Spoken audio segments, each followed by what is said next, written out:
All right, so I'm going to talk tonight about hacking your product leader career. If you didn't get the memo, I'm a hacker. Who else would bring together all three of these wonky tools?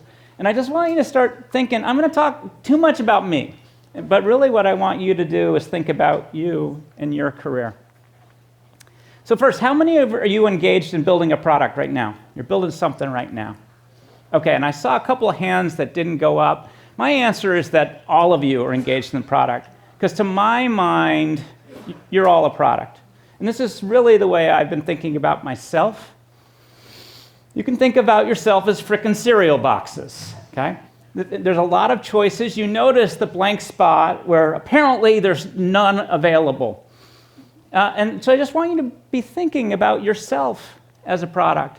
And we're all used to building stuff, and there's this method of forming a hypothesis about who we are and who we're going to be. And you experiment in building products, and then oftentimes we can A/B test and you have results. Well, it turns out that is true of us as products. We can have ideas about how to package and position ourselves, ways to experiment with what works for us and doesn't. And then there's lots of wonderful feedback systems.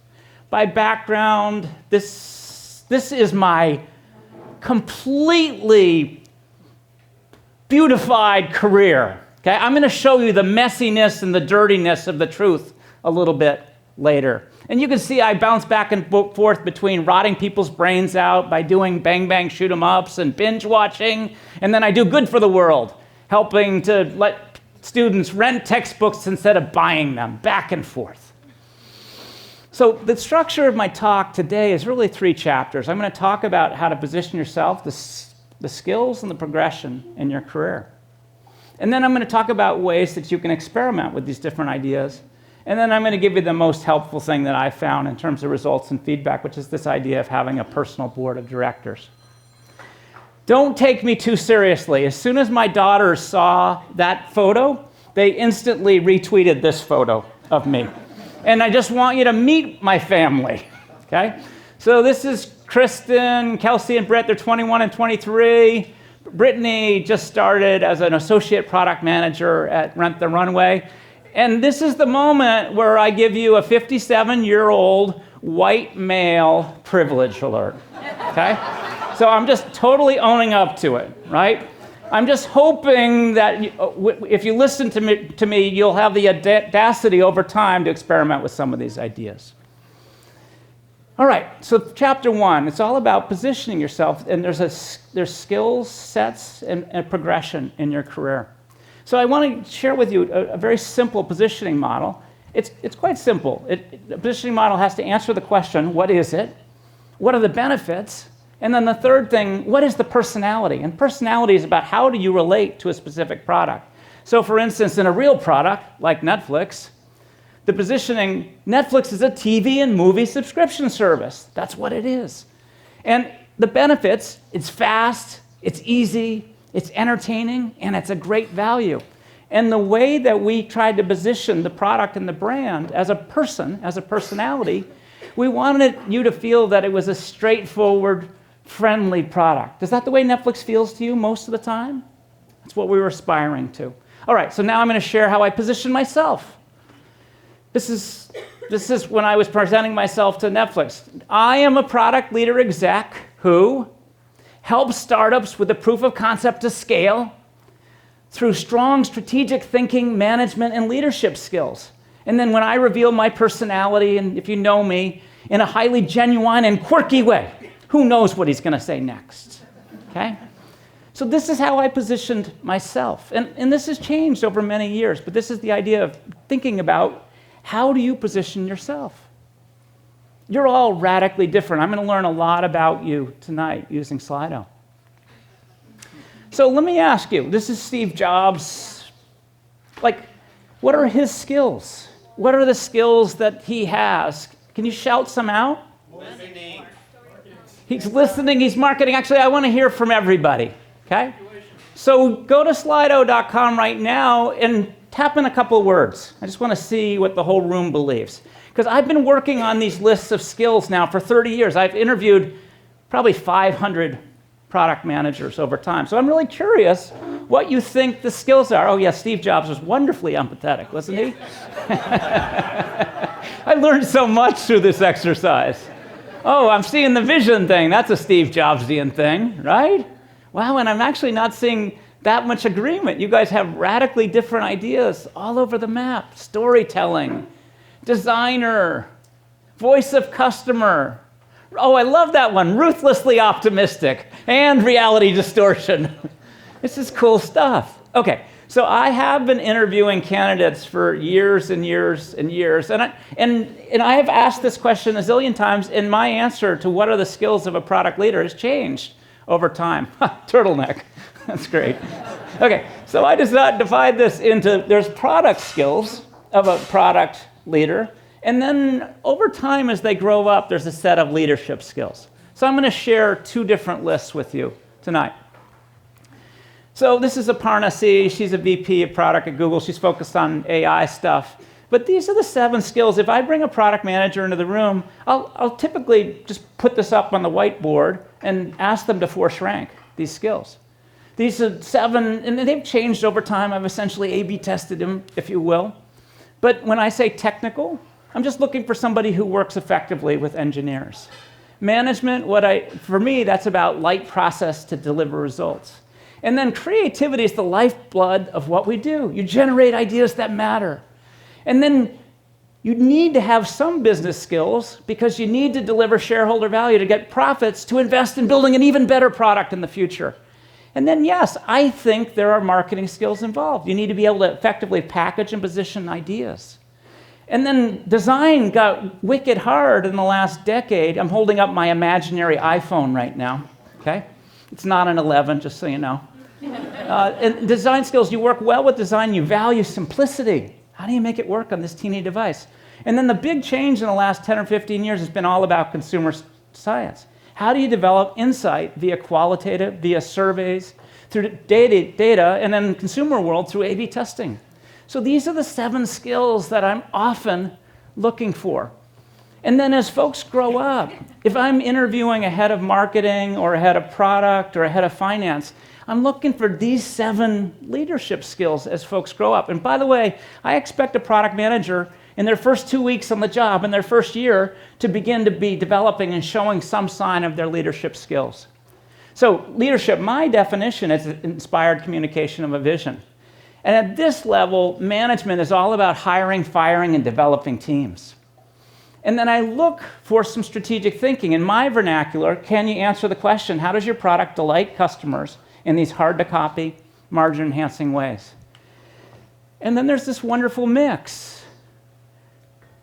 Folks that are highly results-oriented, they're proactive, they do whatever it takes. And the challenge of, I've worked for some of these CEOs, the challenge is, and they will sell the chairs every quarter in order to make the revenue. And then I try to direct them to some of the softer issues, which is the value of culture and evaluating fit with a company.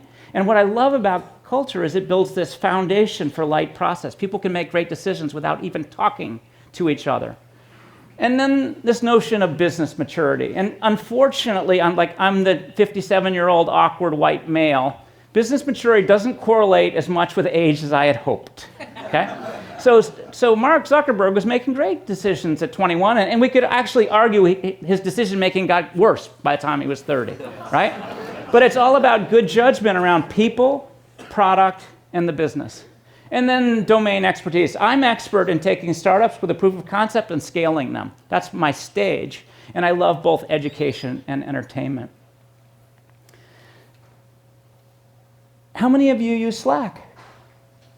Okay, so this is April Underwood. She was the head of product at Slack until about 6 months ago. I asked her, what are your top 3 skills? And she answered the ones in orange. And then I gave her the other side of the list and said, tell me on the leadership side. She said, I'm very strategy-oriented, and I'm great at the proactive results-oriented, and I think I have strong business maturity. This is April. This is her style. She's different from me and most of the folks in the room, I'm sure. So if you ask me to self-identify, these are my skills. I'm all about the business, and I actually, early in my career, was in marketing, switched into product, and I love consumer science. And then growing up, it's been all about leadership, management, and strategy for me. This is just me. This is who I am. So I want you to think for a minute about what your superpowers are. Top 2 or 3 skills on each side of the list. And one newsflash, your career is all about developing those powers. I suck at technology, and I have very weak technical skills. I just decided not to spend time on that, and I focused on my superpowers, and it worked out. All right, so now I need you to self-identify against each of these lists. So these are the left hand. What are your top 2 or 3 product skills? You can answer with multiple, and I'm deeply curious to understand the style of this room and really to see how disparate these skills are.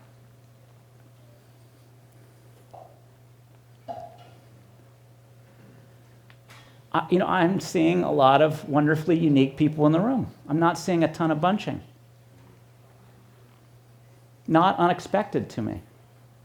And I love the valuation of at the end of the day, creative power is what gives us power in our jobs. And it doesn't surprise me that the marketing's towards the bottom of this list. Okay, so I need you to do the same. You guys are doing awesome, by the way. Thank you. And this is great data for me.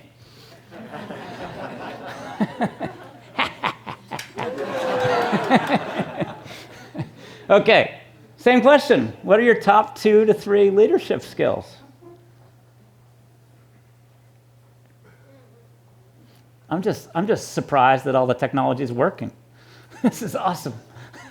Warren, is the video working? We won't know till later. Oh, good. It's an immature crowd. Okay, so I see a lot of proactive, results-oriented folks in the room. Confident of their inspired vision of the future. This is awesome. Great. Okay, so thank you for playing. So the news flash here is you don't have to develop all these skills overnight. There's actually a progression to how this stuff plays out.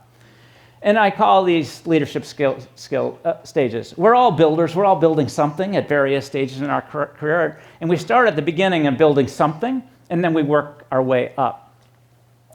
So this is the first something that I built. This is Sesame Street Counting Cafe, and the laughter makes me quite nervous. I'm confident that no one in this room used this product because we sold exactly 300 units. Okay? And we spent exactly $300,000. Okay? But I built something. I got designers and engineers and artists and sound people working together. And then my first hit, maybe somebody has used this. This dates me horribly. My first hit was Sesame Street Elmo's Preschool. This is about packaging and positioning a product, a full preschool curriculum in a box.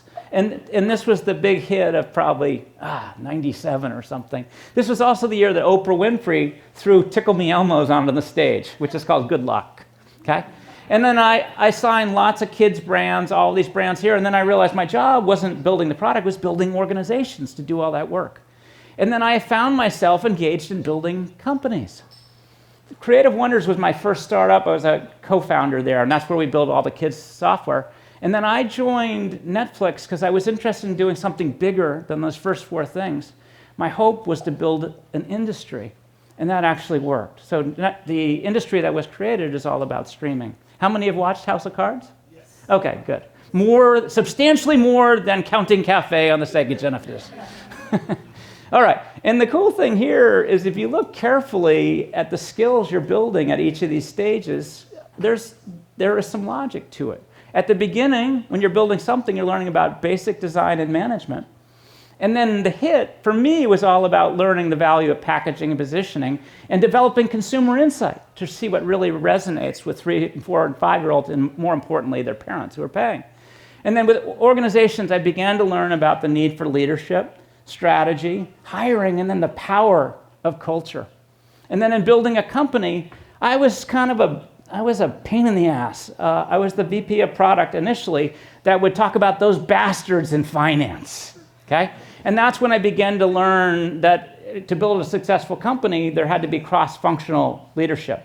So I stopped saying those bastards in finance, okay? And you learn about company strategy. And then if you're trying to build an industry, it's a long-term play. Think about what it took for Netflix to, over time, convince every device manufacturer in the world to enable Netflix on their devices. And that had to do a lot with the partnerships and this long-term strategy. All right, so I've talked a little bit about how to package and position yourself and the skills that you need as a product leader and how those skills develop over time. So now I want to bring some experimental method to this. So a couple things to know about my career. I have been fired. I have been laid off. I have been unemployed for 2 years. All sorts of crazy things have happened to me. And that is normal if you are in this industry for 30 years. It just happens. It's not the rarefied thing. So I just want to share a little bit about my career. And frankly, being thrown off tracks, fired, etc., helped me to develop a lot of skills that I needed. At the end of the day, careers are not linear paths. They are these long, winding roads. LinkedIn has the data on all of us.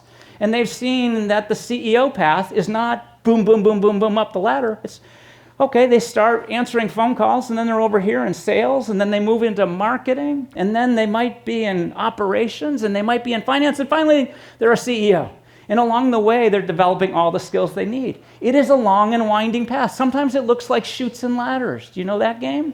Yeah, that happens all the time. Okay, and I love Google. So when I searched Google for fork in the road, this is what I got. It's freaking awesome. Okay. But the fork in the road is about these choices that you have to make. And these things come up from time to time. So these were the big choices that I went through. Do I want to be in marketing? That's where I was initially. Or do I want to be in a product? Do I want to start something from scratch or come along a little later as a builder? How big a company can I stay in? Do I want to do consumer or do I want to do enterprise? Do I want to do entertainment or education? These were all things that were in my mind in my 20s. These were all the questions I had. And I've now had 20, 30 years to figure it out through constant experimentation. Okay, so I took a year off from school. I had 10,000 hours in racing sailboats. Woo. You say, woo. I wish it was in engineering, programming. But it's what brought me to San Francisco. So some pals and I, we started the sailing school. You know, we paid ourselves a whopping $14,000 a year, but this is to the virtue of that, I discovered San Francisco. And this was my first paid job. I'm straight out of college, and now I'm making $12,000 in the mailroom. My wife didn't understand until after we got married that working in the mailroom actually meant I was delivering mail. She thought it was like some sort of IT thing. Like, no. That was the job. But I wanted to be in a highly creative industry at the time. It was an ad agency. And in my next job, I was typing. I was an assistant. I don't know what it's called now. Anyways. And then years flashed by, and I decided to go to business school to transition from an ad industry to consumer tech in Silicon Valley. And I thought business school would be helpful. And my decision-making criteria was very straightforward. What business school has a ski area? And the answer was Dartmouth, okay? And here's a photo of me and my now wife. This is Kristen. And these styles are coming back, damn it. Yeah. Okay, how many in the room know what HyperCard is? Yay! Okay, so at 2 in the morning, I would finish my cases, do all my homework. I had to do finance kind of stuff, but I was programming using HyperCards. I was building prototypes for kids' games at 2 in the morning. And I could do that. I could build all this stuff. And it was great fun. And that summer, my summer internship between years of business school, I was at IBM in market intelligence, and I spent the whole time figuring out what company I wanted to work at when I was done. And it was valuable research. And it landed me in electronic arts, which is a great choice. And they were enamored by my little prototypes, etc. And then my wife's curing cancer, so she holds me to a higher standard. So building bang, bang, shoot 'em up games wasn't good in her mind, but building kids' games was somehow better, which is cool. And sold that company to this dude. You recognize him? Yeah. This is Mr. Wonderful from Shark Tank. And then this is how Kevin made his money. He sold it to Mattel. I got nothing. Okay, So this is my first internet startup. It's called familywonder.com. Now, if you ever notice pixelated graphics, know the outcome of the company was not good. Okay? That's what happened. Okay? This didn't work out. And then I want you to think carefully about whether or not this worked out. This is for folks with dyslexia. This is neurotechnology. And no, it didn't work. Okay? So I'm just showing you the failures along the way. Look carefully at my LinkedIn profile. If you ever see something with a 2-year gap that's described as consultant, that's totally papering over something. Okay? This is what careers really look like. And then, yes, good, right place at right time, carefully position myself for a great role at a great company. And then my next goal was to help take an education company public, and that's Chegg, textbook rental company. It's public. You can see me. My daughters still are mad at me because I refuse to wear a suit. And I'll tell you something. I wasn't particularly happy, and I'll describe why I wasn't happy at that moment in time. So here are the answers to all those career hypotheses. Through different jobs and side projects, experiments, I was able to conclude, no, I really love building products. I don't really like the start of a startup. I like coming into that startup with proof of concept that's ready to scale and then growing it. And then if there's 2,000 or 3,000 people, just shoot me. Okay, there's too many people in the building. And I go back to the earlier thing. I love consumer. I'm very sorry to the enterprise peeps in the room. And I love both entertainment and education, and that's totally viable. So I was able to answer all these hypotheses. And just a quickie on my last 3 years, I stopped working for direct deposit, but I worked 3 days a week at each of these companies for a year, which is just pointing out that jobs can be very different than the way you think of them. And it was great learning. But in these last 3 years, my hypotheses were, do I want to be a product leader, or do I want to be a CEO? Do I want to work full-time or part-time? Do I want to do what other 57-year-old white males do, which is to be an advisor, a board member, or a VC? Or do I want to teach at Stanford, which I did? Or do I want to teach outside the classroom, which is what I'm doing right now? So these are all my questions. And I was able to answer all of these questions through experiments in the last 3 years. These are all answerable questions. So what I want you thinking about are, what are your career hypotheses? What are the big questions that you have? And here's some ideas to get you started. What are the areas of interest or passion? Like the equivalent of, what are you doing at 2 in the morning that's not streaming Netflix or sleeping, that you find really interesting? Those are sometimes clues. What are your possible forks in the road? What are the potential new roles that you seek? You're on the design team, you're very interested in operations, and you want to grow up into a COO. That's cool. Who is that? I talked with you tonight. There you go, Julie. Okay? That's a cool new role. And I bet you, how many years will it be when you're in that COO role? 5. Okay? Perfect. Surprisingly specific response. I love it. My point is, anything is possible in the long term. So take a moment to think, at least once a year, about what do I want to be doing 5 or 10 or 15 years from now? Because things are possible in the long term. All right, so you're career hacking. Hackers need metrics. So what metrics do you use to know if your career is working or not, if you're succeeding or failing in these different side projects, experiments, jobs, etc.? I need your help. What are the right metrics? Happiness. Okay, happiness and money. Money and happiness. What did they miss? What you're good at. If you're good sleeping, and if you're good at it, you tend to get happy and make money. What else? What? Impact. Impact. That's good. That's good. So are you doing good for the world? This is my damn wife challenging me whether I'm really doing good for the world. Are you learning? These are all great questions. Are you riding waves? Good. Okay, good. Okay. I got what I wanted. Okay? So I'm just going to graph 3 of these. I'm going to do money, and I'm going to do impact, and I'm going to do happiness, job satisfaction. So this is what money looks like. So being a sailing instructor in the mailroom early in the career, don't do it, and you don't make money when you go to business school. Notice the trough of hell. Those were the 2 years where I was a consultant. That number is very close to zero, okay? And then you notice everything's cool on Netflix, and then I change and I relearn, and then this is me in the last 3 years doing what I'm doing now. So that's what income looks like. Notice I didn't go into the penalty box for getting beat up for 2 years, not working. I picked up my income as though I hadn't fallen off the face of the earth. Fascinating. Okay, job stat. So think about right now, on a scale of 0 to 10, where 0 sucks and 10 is awesome, what is your current job satisfaction? That's it. That's the question. So I'm a little freak. You guys know I'm quirky, a little freaky. But this is my graph over the years. So look at the porpoise going up and over the N of Netflix. So there was a huge stage where I was learning a ton. I love learning.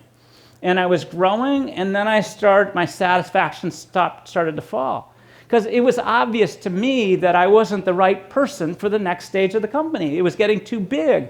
They had hired me because I had taken one statistics course in business school. Thank God, but they needed somebody with a PhD in statistics to do all the machine learning, right? And that's what was driving me down, and that's what drove me to go off to check. But that's job sat. And then this is my wife's evaluation of my career from a good for the world impact, okay?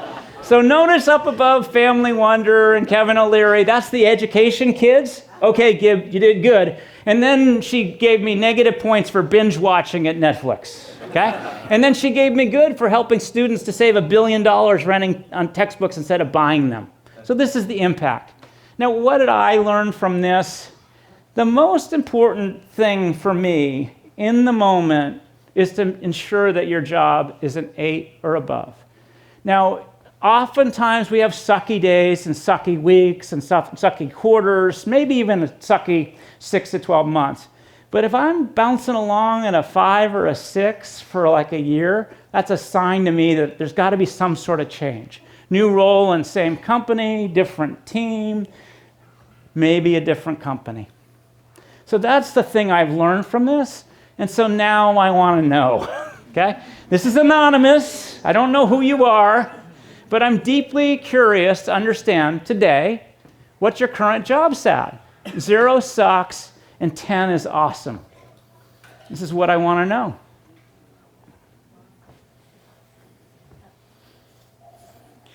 And if you look carefully, you might notice the way I structured the data. I'm going to get an NPS, a Net Promoter Score, on your current jobs and careers. That's the data I'm going to end up with. And it's actually getting a little lower than I thought. More beer, more pizza. Okay, so I'll calculate the NPS, and this happens all the time. It looks like it's negative. Yep. 20 is the raves, the people who love their career, 9s or 10s, less the detractors, the 0 to 6. So it's 20 minus 40, and that's a negative 20 NPS. That happens all the time.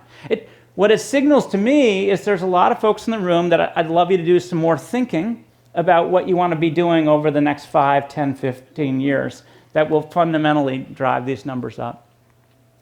That's been the most helpful. So in this hacking, be a little bold. Try something new. Form hypotheses about what you want to do and form some way of experimenting. This is often what I do on a Saturday, right? Like, all of you are watching TV. If you cut out a little bit of TV, you find some time to engage in other kinds of stuff, okay? The 2 a.m. test. This was the signal to me when I was building HyperCard prototypes of kids' games that maybe I wanted to be building kids' games in real life. That's the 2 a.m. test. And there's any number of side projects that you can do. My side project du jour is I'm trying to figure out how to make webinars great experiences. It's really interesting. And then I won't have to travel as much. And if you find these things that you're really curious about, you're passionate about, you develop grit, you develop that stubbornness. And by the way, that's what all employers want from you. Those are all the characteristics and qualities that they expect. Some things that enable risk. This is from the 57-year-old white male on the frickin' stage, okay? So education, today, there's so, like I met a guy from Udacity who was in finance, and he relearned how to be an engineer in 2 years. It was hellish 2 years. It was bad. But now he's director of engineering at Udacity, and I think he's now working for the CEO. So the way that we learn today with the online tools is radically different. Look for these small successes. I mean, for me, it was my kid's prototype. It was a sign that maybe I could do it. My wife and I still live in the same house in Burlingame that we bought in 1991. It's not any bigger. We've kept it simple so we could afford to take on the kind of risks that both of us have done. And the benefit of getting fired and thrown off the tracks, et cetera, is you learn how to find jobs and you learn how to career hunt. And that's, like, at this point, I'm wonderfully confident about finding stuff because I've had to practice it. I've had to do it so often. And those are the things that enable risk. All right, so you have the hypotheses, you have these different experiments, and what kind of feedback systems you have for stuff that's working or not. And probably the most valuable system I've had is essentially my personal board of directors. Newsflash, no one in this room is self-aware. No one. Okay? I am certainly not self-aware. And so you need these feedback systems to essentially keep you honest. So this is my current board of directors, if you will.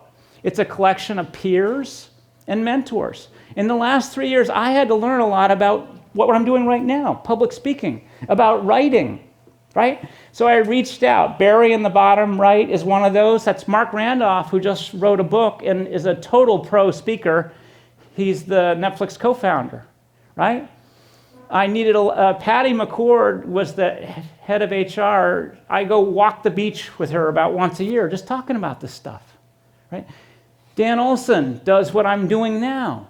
He does workshops. These are the people I collected at this stage in my life so that I could figure out how the heck to do it. So I just want to give you some advice that I've gotten from my board in the past. So this is Greg Bestick. This is the only photo I could find of him on the internet. He's the middle white-haired dude. But he was, at the startup, he was my boss, and I said, Greg, I haven't been building products that long. Can you help me? And he said, I don't know how to build products either, but what you should do is build your community of peers. He said, every month, go out and have lunch with all the folks that are in similar roles as you. That's what you're doing tonight. This is your opportunity to connect with your peers. And it was incredibly helpful. Like during the transition from web to mobile and mobile web, I could just text my pals and saying, what percentage of use do you have on each of those platforms? And they'd give me the answer instantly because I had formed those relationships. I went to a little school called Amherst College. It only has 2,000 students. And because of that, when you reach out to an Amherst College person, they respond, which is wonderful. Ron Hogue looked at my early career before Netflix and said, Gib, I don't know if you were in the right place at the right time. You were lucky. Why don't you look for something that's a little bit bigger than usual, and you can fundamentally learn about how to build consumer and shareholder value. So I joined a company which felt big to me. It had more than 100 people already. But that was Netflix, and that's where I learned a ton. That was amazing advice from that person. This is Irv Grossbeck, same thing, Amherst College person, generation ahead of me. He's a $1 a year professor of entrepreneurship at Stanford. He said, hey, Gib, can I tell you something you may not like? And I'm like, okay, I'm ready, Irv. Tell me. You're too nice to be a startup CEO, okay? No, and I thought he was right, okay? And he knew I had this theory about, do I want to be a product person or a CEO? That would be the next logical step in my career. But like, Gib, I think you'd hate it, and I think you'd suck at it. And he saved me like 5 years of punishing myself, okay? Really, really helpful to me. This is Patty. I said, Patty, Walk on the Beach was 3 years ago. I'm having a hard time finding non-traditional roles. She's like, Gib, just tell people what you want. So when the recruiters called me, I had the audacity to say, I'll do it as long as I only have to work 3 days a week. And some of them said yes. And like I was totally freaked out, okay? Great advice. Joel Jewett, he retired at age 40. Good for him. Every day, he'd go drop off his kids at school, he'd go to the gym, then he'd come back, he was a drummer, he'd drum in the garage, and after a year, he came home to the family, they did an intervention. They said, Dad, you frickin' have to go back to work or we'll kill you, okay? And it was Joel who said to me, you need to fulfill both your social needs and your purpose. And this was amazing advice for me in my last 3 years. And this is my wife, Kristen on the left. She's like, Gib, it's all about creative pursuit for you. You love creating new stuff. And she was the one who encouraged me to focus on writing, on talks and workshops. And she knows me well, and she keeps me honest. This whole pack keeps me very honest. I appreciate it. Okay, so you're bored. You want to invest in the good times. It sucks if people come to me and they're happy, that's a good way to start the relationship. It sucks if people only come to me when things suck, okay? So you want to create relationships in this notion of your peers and mentors in the good times. And you can tell I still remember what all these folks said because I listened really carefully to them. And you need to change up your board over time, depending on what you're doing at that moment in your stage. I lightly keep up with all these folks with very different frequency. I do not get them all around a boardroom at the same moment in time. But I send them tiny updates. Almost all of them, I'll have a substantial phone call or meeting at least once a year. And this is kind of the way it works. When I'm making a big job change decision, I will send an email with a little update saying, this is what I think. Do you think something else? And they've been really helpful for me in picking great fit companies. Peers, gosh, it's all about, LinkedIn has made life so much easier to just connect with folks. But it's all about folks that are in a similar function, stage, and company. Past colleagues, keep up with them. Again, LinkedIn, incredibly helpful. And peers are all about providing mutual support. They help you to navigate the issues of the day, where mentors tend to help you see around corners. So some tricks on mentors. You're looking for people with extraordinary judgment. They have this broad skills and network that's amazingly helpful. And the good ones have this wonderful combination of being incredibly candid. Gib, you'd be a sucky CEO, but it comes from the right place. They care about you. And these are the kinds of people that you're looking for. So just a couple of tips on finding mentors. Do not ask them. Okay? It's the world's most awkward conversation. Gib, will you be my mentor? Like, what? It doesn't really work that way. So don't start that way. That's not how I start. Most of my relationships started with a weak link. Remember the Amherst College grads, for instance? Or people that I did a sport with? And then strengthen it. Because you're looking to see if there's real personality fit, if you like meeting and talking with each other. And then you'll notice they have these little tests. So this person here is John Liu. He was in data science at NerdWallet. He was interested in shifting into product. And I just liked talking with him. And he was hey, Gib, can you help me to find a role in product? I said, hey, John, let's set up a lunch next month and we can talk about it. That was me testing him. Was he interested a month from then? Would he really do it? Would he do all the things that I asked? And he was. And then another trick is figure out a way to create value for that person. So John, he was struggling. I said, John, you need a side project. You need a way to experiment with building stuff. Well, do you know any startups I could work for on Saturdays, et cetera? And I got kind of tired of him. And I said, John, why don't you just frickin' build me a website? And he's like, I can't build you a website. So I gave him a credit card, and I said, go to Squarespace. This is on a Friday. And on Monday, he had built me a website. This is my baby website. It still exists. But he found a way to create value for me, which was incredibly helpful. And that's not as hard as you think to figure out a way to create value for your mentor. All right, so I'm bringing it home right now. This is the question. What would you do if you weren't afraid? That's what I want you thinking about. And I want you to think about this on a long-term basis. You guys have a net promoter score of -20, okay? The inherent satisfaction in the room is not as high as I wish for. And you're in frickin' Silicon Valley, the land of opportunity, okay? Think about this. What might you do if you took action? And what does action look like? What are the new areas you want to read about? You want to explore? Who are the people that you want to talk to that are doing similar things to you? What could those things be? And what I'm hoping you'll do is you'll embrace just a little bit more of this notion of hacking your product leader career.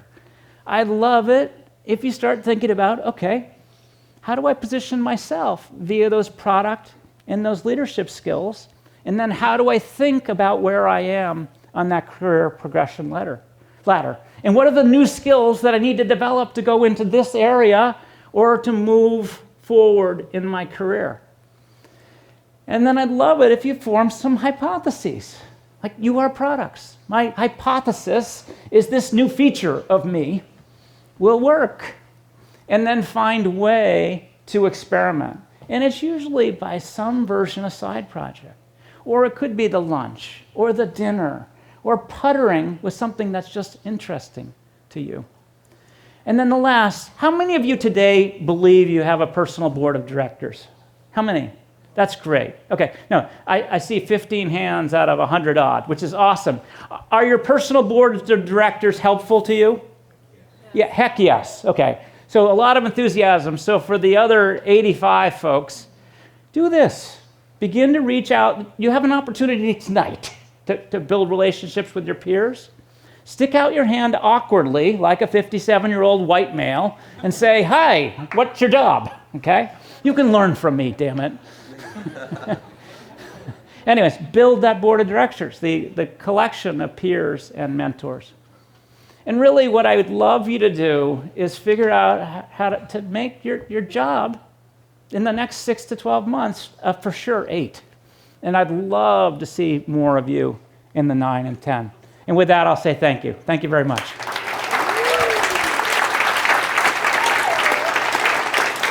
Okay. So you already know, like, I'm a data and feedback freak. So you've seen, like, street performers do their thing, right? And they talk, and the crowds are there, and then they do this incredibly stupid thing, which is they pass a hat, and everybody leaves, right? I'm passing the hat right now. I'm not asking for money. I would love your feedback, okay? So pull out your phones, okay? You've been dying to use your phones even more. And I want you to hold your phone up to this QR code, and I'm hoping if you just hold up the phone, you don't have to click the picture, a little SurveyMonkey link will pop up. Is it working? Yeah. Yes, okay. And it's the same thing. It's an NPS. 0 sucks and 10 is awesome. Pick any number on that scale that you want. And if you have a moment to tell me one thing that you liked about tonight and one thing that would be better, that would be incredibly helpful. This is my 323rd survey for talks. This is how I've learned how to do this thing, okay? And the feedback that I get is amazingly insightful. If you have like an Android device with Lollipop on it or something and it didn't work, I'm sorry. You can go to my little baby website that John Liu built for me, www.gibsonbiddle.com. There's a couple of links at the top. The first is the NPS. By the way, I'm not advertising on it and I'm not collecting emails, so nothing bad will happen to you there. But there's the NPS survey. You can download the PDF of the presentation. It's just been waiting for you. And then I wrote an article on Medium called Hacking Your Career. So I'd just love if you gave me that feedback. And I'm now super happy to answer questions. And I think, yeah, cool. So you can ask questions in real life, because we have a real life microphone, which is awesome. And then you can ask anonymous questions, and you can heckle me, etc., using Slido. Okay, I see a hand there, Julie. Hi. During your presentation, you actually showed that you were making the most money, but you were actually making the least happiness. It was in between Chug and where you are now. Could Yeah. you explain what that was? Yeah, okay, so I kind of alluded to, my goal was to help take a company public, and I did that with Chegg. Chegg comes from which came first, the chicken or the egg. The CEO couldn't find a job because he didn't have experience. He couldn't find experience because he couldn't get a job. Okay, that's Chegg. I was frustrated. And I was frustrated. I had come from Netflix where rate of change in the industry was quite high, and the rate of change in education was quite low. So I was 4 or 5 years in, and I was just using up my stores of patience. And that's why I was unhappy. But you're right. If you look carefully, there's not a lot of correlation between job satisfaction and money.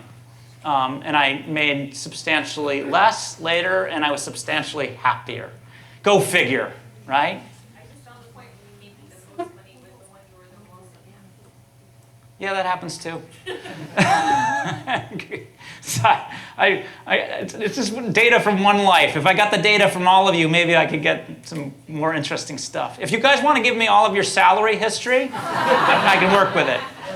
Okay, gentleman with the orange, yeah, the hat on. Here comes the mic. Oh, but I see some juicy questions on Slido. I'm looking forward to them. So I really am into quantified self with like Myers-Briggs and stuff.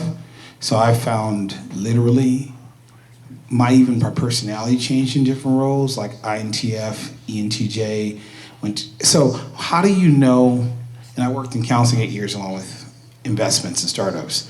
How do you know how to express to someone if it's a certain stage of their life versus just them actually going through an actual period where their job and their skill set and their passion and what they're good at aren't in a matrix of connection? Yeah. Yeah, because I find I make more money when I'm happier.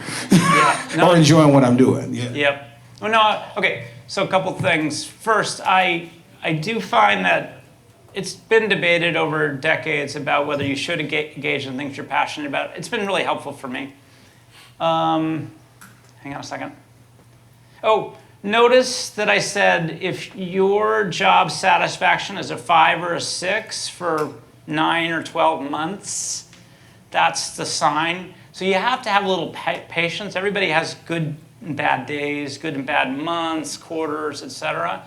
But if it persists for 9 or 12 months, that's when I start forming new hypotheses about what I want to do next. That's when I start doing the lunches, the dinners, the Saturday side projects, etc. So sometimes it does require a little bit of patience because there are times when great jobs suck, and that happens. Okay, I want to answer the first two on Slido. They're great fun. So just so you know, my daughter Britt, and I hope she never sees this video. She's 2 weeks into an associate product manager job at Rent the Runway. So I can reflect on the first two questions. What advice would you give for a beginner product manager starting career? My advice to Britt was, and it's also related to the imposter syndrome thing.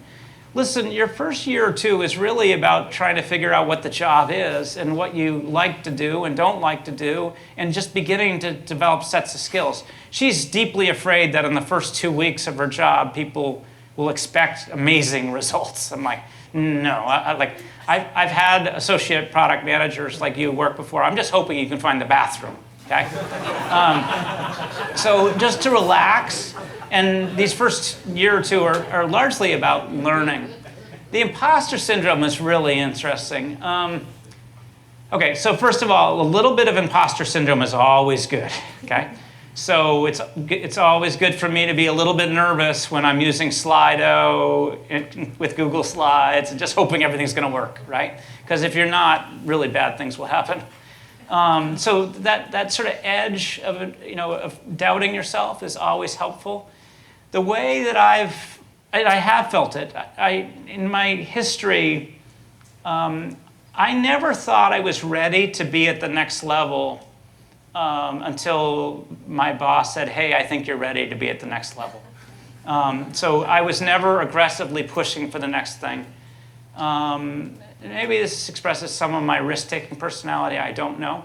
But I sort of self-held myself back. When my first I was a co-founder, but they were deeply anxious about my ability to be the leader because I was so inexperienced. And so they hired a boss, a VP of product, to be my boss. The first year it didn't work out.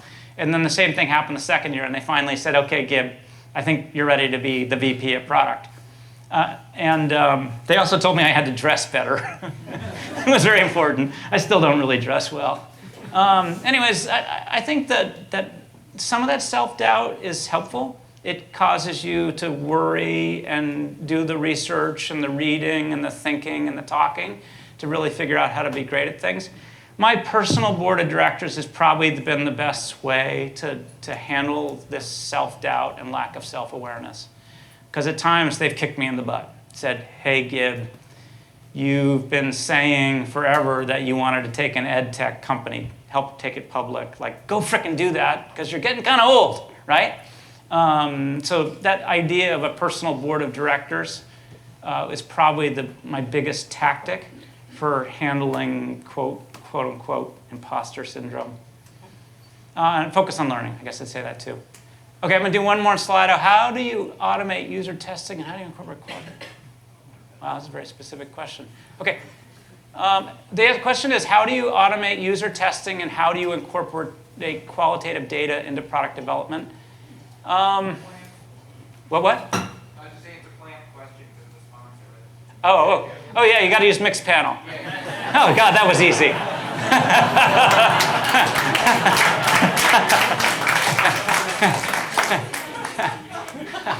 Okay, thank you. In real life questions? What time is it, Rohan? 51. Okay, thank you. Okay. Julie, should I take 3 more questions? Okay. Okay. Your hand went up first. I saw it. I love the questions, and I'm able to save them because it helps me to understand the audience better in future talks. So in your presentation, you said that apart from you not wearing suit on the day of IPO for check, you said that you were really not happy on that day. So like, could you elaborate on that? I'll give you just a couple. So the question was, there you are helping to take a company public, and you said you're unhappy. Okay. So what happened is we went out at $7.50 a share. And by the end of the day, we were at $2.50 a share. That is not good. Nobody's happy with that. Just so you know, Netflix went out on the first day at $7.50 a share and then dropped to $2.50 a share. Same thing happened. So the day that Chegg went public, Reed Hastings, the CEO of Netflix, sent me a note nicely reminding me. And then he nicely pointed out that the share price of Netflix had nicely climbed from $2.50 to $750, right? Like, okay. Like, meanwhile, back at EdTech company. So that was just a very challenging day. But honestly, I sort of brought it up earlier. The rate of change in educational technology is about the third of the rate of change that I was accustomed to at my time at Netflix. And so it just kind of soaked up my patience. And boy, do I love being a one-person company now. I can iterate really quickly. It's really great fun. Okay, I knew you were second. Yeah, that's you. Hey, so for a while, I was a CPO for a remote company, or I was remote, not everyone else was, 50% of my time, and I found it very hard. So I'm curious how you handle being a part-time product leader for one or more companies. Okay, well, just so you know, it's a very audacious, so how the heck can you be a 3-day-a-week product leader? It's very audacious. And most of my peers and networks said it couldn't be done. So the answer is you have one person in the building at all time that is your eyes and ears, and they can chat about things. And you give them a proxy for the decision-making when you're not there. That's one thing. And then you're incredibly efficient with your time. So my team meetings, I would have them on Wednesdays, and I would show up 20 minutes after the team was in the room, and they had put all the issues on the board, and then prioritize them, and then we would talk about them. So it was just wonderfully efficient, and they just wanted me to understand what was going on in every day and every week. That was the short term. And then I focused a lot on the longer term, the fundraising and the quarterly product strategy meetings, really keeping a strategic lens. And then I spent a lot of time trying to help the executive team think bigger and further ahead. And I didn't worry as much as I normally would about the detail of every day. And frankly, I was spending a lot of time recruiting. Because as companies grow, the best thing you can do to help them, what I was really trying to do was to find the full-time leader. So the expectation was within a year, I would help find the right person in a 5-day-a-week role. And usually by the end of the year, I'd figured that out. So I did it 3 years in succession. It was really great fun. It really made me rethink about the concept of, my dad was employed for 26 years at the same company. So the idea of working 1 year at 3 different companies was just like a really fascinating experiment. And it worked a lot better than I thought. Julie, you get to pick this time. OK, Julie's saying 2 more questions.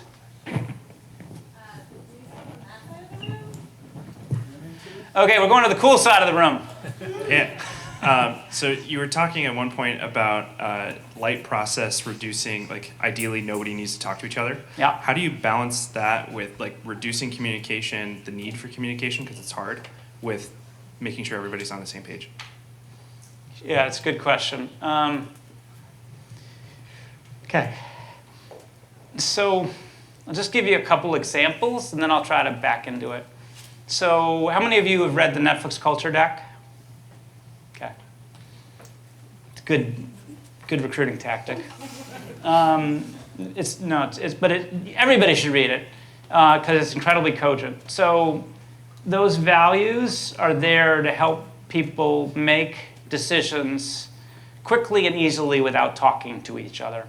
So guess how long it took to kill House of Cards when Kevin Spacey was implicated in sexual harassment? Give me a time frame. A week? OK, I got two weeks. So 2 1-week guesses. I mean, the reality was it was about a 20-minute decision, largely made by Cindy Holland, and it was a values-based decision. Okay, and that was largely the decider. There's something else. So Netflix thinks and talks hard about its culture, and it's been challenged a lot. I mean, it gets challenged because the company has to be different companies as it grows. I mean, they went from DVD by mail company to competing with HBO on original content. Like, those are different companies. Anyways, they do a lot of role playing. So they knew in the Me Too era that these issues were going to come up, and so they had discussed all sorts of prototypical cases. What would you do if a lead character was engaged in sexual harassment? What would you do if it was the producer? What would you do if it was a minor character? And that made it super easy for Cindy just to decide. And then you're correct. Culture is a slight process to enable great decisions without talking with each other. And then there's the need for communication. OK, so the most important communication for me is all about strategy. Making sure everybody in the building understands the company strategy and the product strategy and the associated metrics and tactics or projects. So meetings weren't really liked at Netflix, for instance, except strategy meetings, which were loved. So each of my swim lanes had a monthly strategy meeting, and every quarter we had this quarterly product strategy meeting, which was really part of the culture of the company. That's where people learned these behaviors. There's lots of ways to communicate. Emails, and there's lots of ways to blast one message to lots of people. It's getting easier and easier. I need your guidance, Julie. 5 more minutes, maybe? 1 more question? Okay. Good one. We've got a really good one.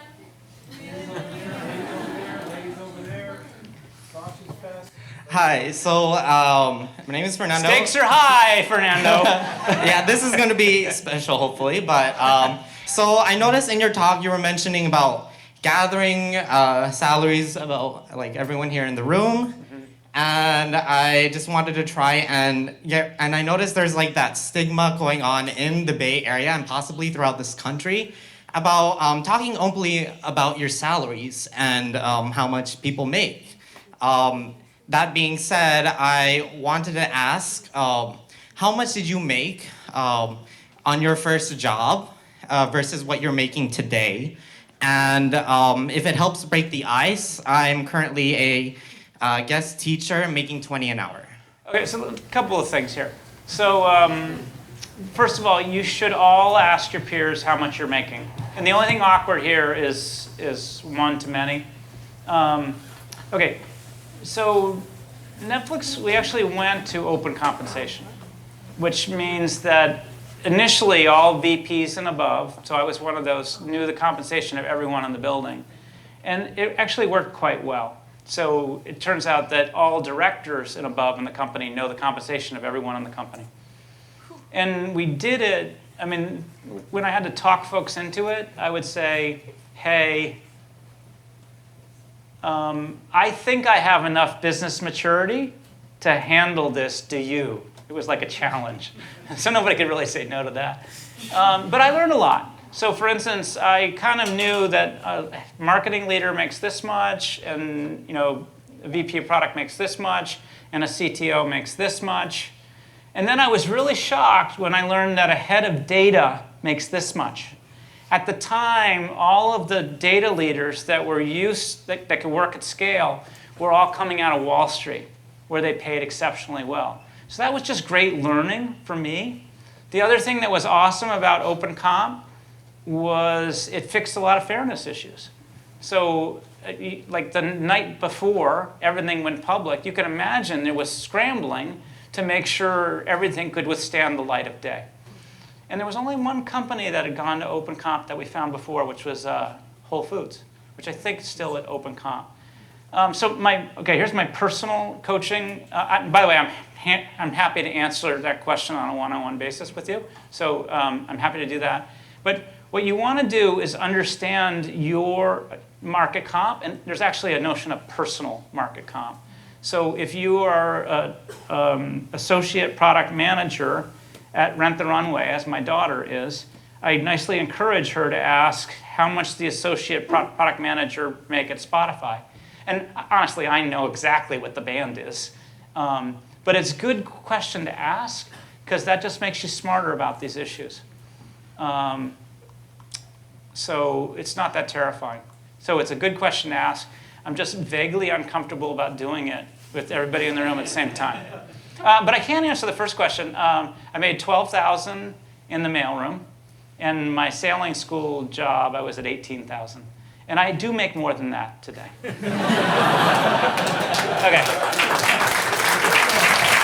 Thank you so much. I'm going to be hanging around. I'm happy to answer more questions, but I'd love to get a beer and a pizza. So thank you so much. Thanks a lot, Julie, for having me. Thank you, Product Tech. Thank you, everyone.